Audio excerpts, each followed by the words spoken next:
उत्तराखंड के पहाड़ों के बीच बसा एक छोटा सा कस्बा था, भैरवपुर। यह जगह दिन में बेहद खूबसूरत लगती थी, लेकिन रात होते ही पूरा इलाका डरावना और रहस्यमय बन जाता था। कस्बे के बीचों बीच एक पुरानी हवेली थी। लोग उसे काला महल कहते थे, क्योंकि उस हवेली का एक कमरा ऐसा था जो पिछले 50 साल से बंद था, और गांव के लोग कहते थे जो भी उस कमरे को खोलने की कोशिश करता है वह कभी वापस नहीं आता।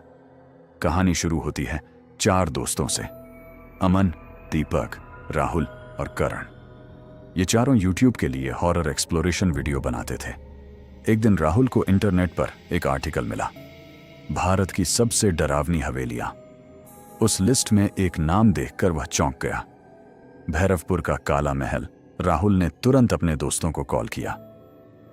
दोस्तों, हमें अगला वीडियो मिल गया है, अमन ने पूछा। कहाँ? राहुल बोला। एक हवेली जहां एक कमरा 50 साल से बंद है। करण हंस पड़ा। तो इसमें डरने वाली क्या बात है?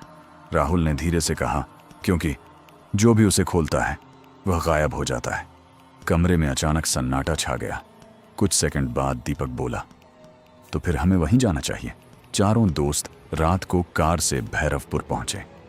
गांव के लोग उन्हें देखकर अजीब नजरों से देखने लगे। एक बूढ़ा आदमी उनके पास आया। उसने धीमी आवाज में पूछा, तुम लोग काला महल देखने आए हो? अमन ने हंसते हुए कहा, हाँ बाबा, बस वीडियो बनाना है। बूढ़े आदमी का चेहरा अचानक गंभीर हो गया। वह बोला, अगर अपनी जान प्यारी है तो उस हवेली से दूर रहो। लेकिन दोस्तों ने उसकी बात को मजाक समझ लिया। रात के करीब 11 बजे वे हवेली के सामने खड़े थे। हवेली को देखकर ही रोंगटे खड़े हो गए। पुरानी दीवारें, टूटी खिड़कियां और हर तरफ घना सन्नाटा। ऐसा लग रहा था जैसे यह जगह किसी का इंतजार कर रही हो।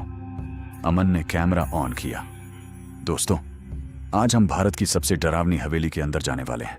चारों दोस्त धीरे धीरे हवेली के अंदर चले गए। अंदर घुप अंधेरा था। दीवारों पर पुराने चित्र लगे थे और हर जगह मोटी धूल जमी हुई थी। अचानक ऊपर की मंजिल से किसी की चलने की आवाज आई। टक टक टक। चारों दोस्त रुक गए। दीपक ने फुसफुसाते हुए कहा, ऊपर कोई है क्या?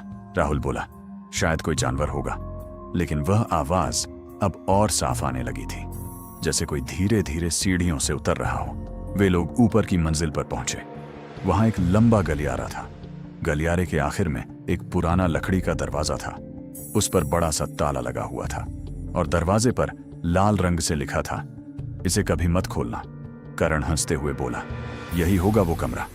अमन ने कैमरा उस दरवाजे पर फोकस किया।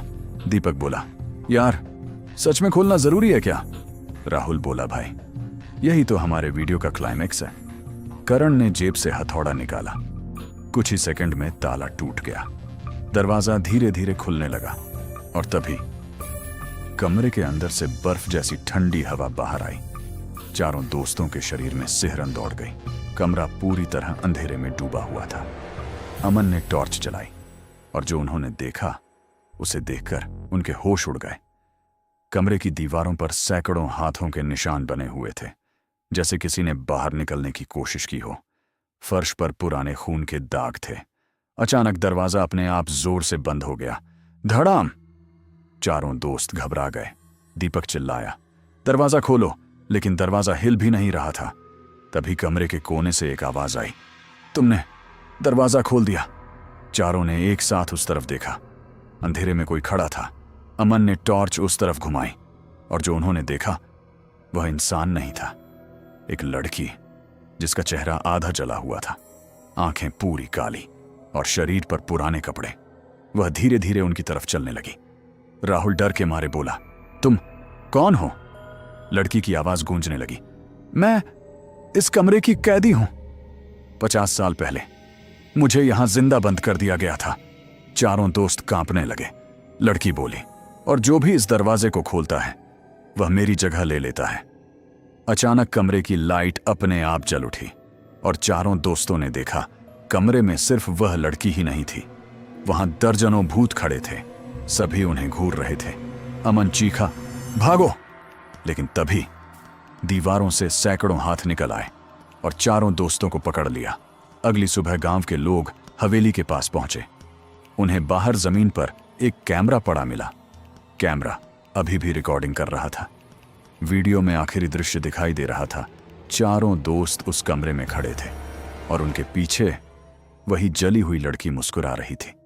अचानक वीडियो में एक आवाज आई, अब यह कमरा फिर से बंद रहेगा।